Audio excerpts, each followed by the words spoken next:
Salut tout le monde. Quand je suis sorti des coulisses tantôt et que vous étiez tous arrivés, ça m'a fait quelque chose. Je ne sais pas si vous réalisez, là, mais ça fait longtemps qu'il n'y a pas eu une assemblée militante pour quoi que ce soit de cette taille-là.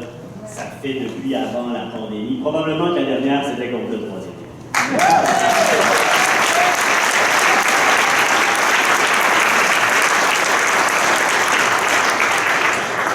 Je pense que ça dit quelque chose de notre désir collectif de passer à autre chose, de passer à un vrai développement. Et vous savez quoi? Ça dit aussi que nous avons espoir. Et que nous avons raison d'avoir espoir parce que nous sommes en train de gagner. On n'a pas gagné. Ben, là, je ne sais plus, je vais me citer sur mon père tantôt. Mais il reste des batailles à livrer. Et ça va marcher parce que c'est en train de marcher. Ce qu'on fait fonctionne. Dans la lutte contre le troisième lien, il y a eu plusieurs batailles et on en a déjà gagné au moins 2. Rappelons-nous, à l'époque, ils voulaient passer le troisième lien sur l'île d'Orléans. On est allé faire, Québec solidaire, avec Catherine, avec d'autres mondes, une assemblée sur l'île d'Orléans. On est allé rassembler plein de monde qui étaient contre ce projet-là, qui capotaient, qui n'en revenaient pas, des gens qui tenaient, qui tiennent à l'île d'Orléans, qui sont les gardiens, les gardiennes de ce joyau-là patrimonial.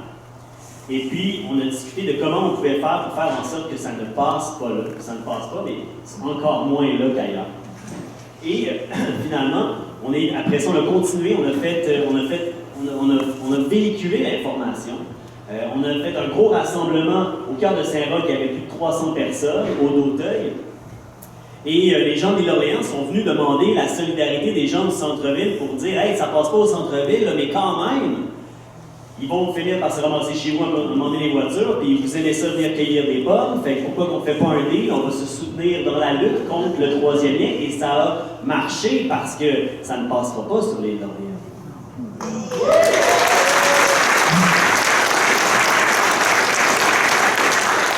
Et là, il y a plein de monde au centre-ville qui se sont dit zut, on s'est fait avoir, parce que quand ils ont dévoilé le projet, ils se sont rendus compte que finalement ça allait atterrir près dans Saint-Roch. Mais ils ont quand même, on fait toujours bien d'avoir espoir et d'être solidaire et de lutter pour l'environnement, même quand il faut faire plein de batailles successives. Et là, qu'est-ce qui s'est passé? Il y a eu encore une mobilisation extraordinaire. Là, j'ai peut-être passé des étapes, par exemple, parce que c'est important de se rappeler ce qu'on a fait, parce que le temps file, là. Et puis, c'est important parce que chacune de ces choses-là a vraiment beaucoup d'impact. Je veux retrouver le chiffre du nombre de lettres qu'on a envoyées. On a fait une campagne de lettres aussi à des ministres. Il y avait plus de 1000 lettres qui ont été envoyées. Puis, pour convaincre, pour montrer aux gens, là, aux députés caquistes de la région et aux ministres qu'il y avait un énorme vent de contestation par rapport à ça, que ça n'allait pas passer comme une lettre à la poste et que c'était un mauvais pari de statuer là-dessus pour se faire élire à nouveau. Et là, on a eu des détails, on a su que ça allait arriver dans Saint-Roch, on a su que ça allait amener à peu près 50 000 voitures par jour. Puis là, on dit, nous, 50 000 de plus, puis là, le ministre des Transports dit, ben non, pas 50 000 de plus. C'est des autos qui, sinon, seraient passées par les ponts actuels, ça va juste alléger la circulation. Non. L'enquête origine-destination dit que 75% du monde qui prennent les ponts matin et soir, ils partent de l'ouest des ponts pour aller à l'ouest des ponts sur la rive nord. Pensez-vous vraiment qu'ils vont faire le détour jusqu'à Lauson, 8 km jusqu'au centre Vidéotron pour aller à Cap-Rouge? Ben non, ça se passera pas. Et donc, les voitures qu'il va y avoir, c'est des nouvelles voitures, c'est des voitures de personnes qui vont être allées s'installer là, sur ce qui était auparavant des terres agricoles.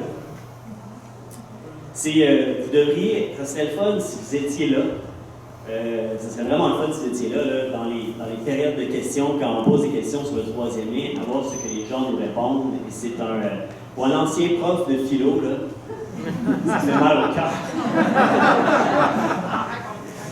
Je suis là, je suis comme, mais, je veux dire, vous ne donnez pas l'exemple aux étudiants. On essaie de leur enseigner des choses, la rationalité. Puis vous faites ça, tu sais, vous qui êtes comme le symbole de la réussite, là, comme le premier ministre. Tu sais, normalement, le premier ministre dit, typiquement, il a réussi dans la vie, il est premier ministre. Ben, il l'a pas fait en faisant ce qu'on lui enseignait dans ses cours de philo. Je sais pas quoi tirer de ça. Vous êtes triste ou persévérant. J'ai choisi l'espoir. Donc, il y a eu ça. Puis là, on a continué la campagne. On a fait une lutte contre ça, une lutte d'argumentation aussi. Puis c'est pas juste Québec solidaire. Québec solidaire, on était sur le front parlementaire, puis aussi dans la mobilisation citoyenne. Il y a plein de groupes citoyens qui ont fait toutes sortes d'affaires. Il y a eu à un moment donné une pétition de groupes écologistes de 25 000 noms en 48 heures, des manifestations au centre-ville. Catherine qui a réuni une vingtaine de groupes citoyens qui se sont mobilisés pour dire non au troisième lien au centre-ville. Ça s'est passé justement sous les bretelles, là où devait arriver le déversoir justement du tunnel. Et qu'est-ce qui s'est passé? Bien, on a eu une autre victoire. À un moment donné, on dit c'est vrai que ça n'a pas de bon sens. Bien, le tunnel au moins, il ne débouchera pas dans Saint-Roch. Ça, c'est la deuxième victoire et c'est une grosse victoire.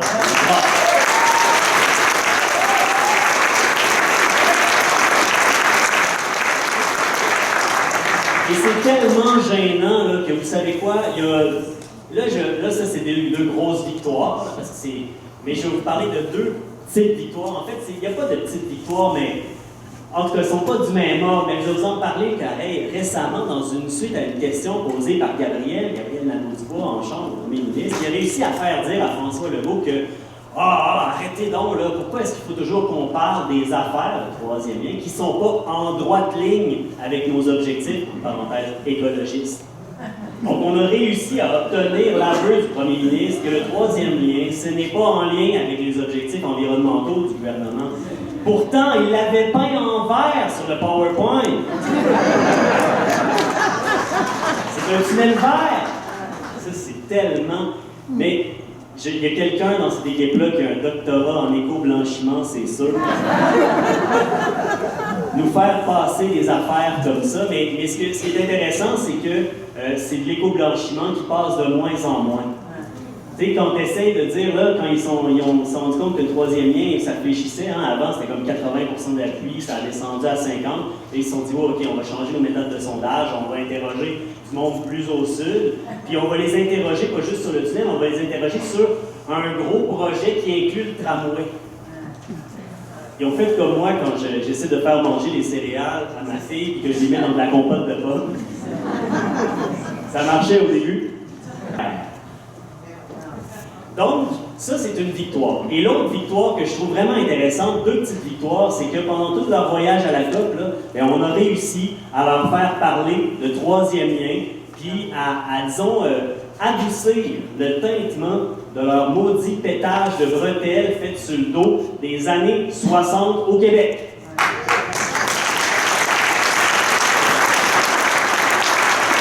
Tout ce qu'ils ont dans la bouche, là, quand ils sont à l'Assemblée nationale, c'est de dire on est les meilleurs en Amérique du Nord. Ben oui, mais tu sais, on roule à l'hydroélectricité à cause de la Révolution tranquille dans les années 60. C'est pas vous qui avez fait ça. Il y a du chemin à faire en maudit, puis on est capable de le faire. On est justement tellement bien positionnés pour être des leaders mondiaux dans la transition. On a de l'avance. Pourquoi qu'on le fait pas? C'est complètement absurde.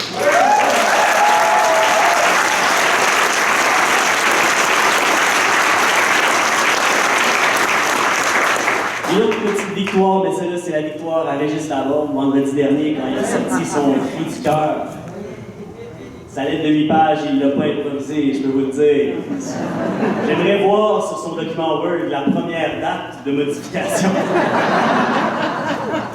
Ça doit faire longtemps. Il a dit souvent comme effacer les bouts puis les réécrire plus polis. Contenu poli, diplomatique, non, en fait, enveloppe poli, diplomatique, contenu incendiaire. Il a réussi, c'est quand même une victoire intéressante aussi, à faire en sorte que pendant tout le Conseil national de la CAQ en fin de semaine, ils ont été obligés de parler de ça.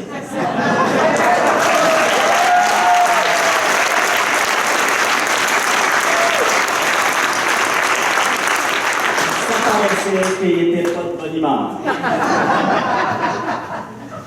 Alors, il n'y a pas de petites actions. C'est le cumul de toutes ces affaires-là le cumul de toutes les portes auxquelles on va aller cogner ensemble, fin novembre, décembre, avec la documentation, pas au centre-ville, on va aller à Beauport, on va aller à Charlebourg, on va aller partout où là vous voudrez aller, et plus encore, et on va transmettre l'information. On va transmettre l'information sur les impacts concrets que ce projet-là va avoir dans nos vies, sur l'impact concret qu'on pouvait avoir si le 10 milliards, on le mettait ailleurs, dans des choses plus intelligentes, dans les écoles, comme parlait Émilie tantôt, puis que dans l'embellissement de nos vies, puis dans la transition écologique, c'est pas comme si les besoins manquaient, de l'imagination, on en a, on va transmettre l'information, on va militer, puis petit chemin, petit train va loin.